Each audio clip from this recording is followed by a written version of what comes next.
Very successful at magandang performance ng ating mga atleta at maganda rin po ginawa ng hosting ng ating provincial government and officials dito sa Agusan del Sur. Nagpapasalamat kami sa kanila. Kaya very successful ang naging palaro. May gagawin pa ba tayong improvement, Secretary? Ay kung siguro mag-assess tayo pagkatapos at kung may marinig tayong pagkukulang, yun doon tayo umpisa. Pero sa ngayon, mahirap magsabi. Okay. Secretary, bukas ay Brigada Eskwela po. And pwede na rin malaman ano rin yung preparation for the trimester po. Ayo po. Tapos na ho yung preparations natin.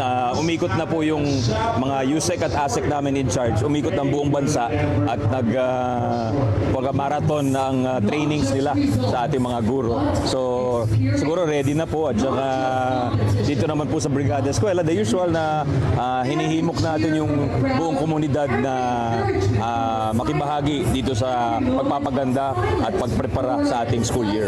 Lastly po, baka may message kayo sa ating mga taong bayan.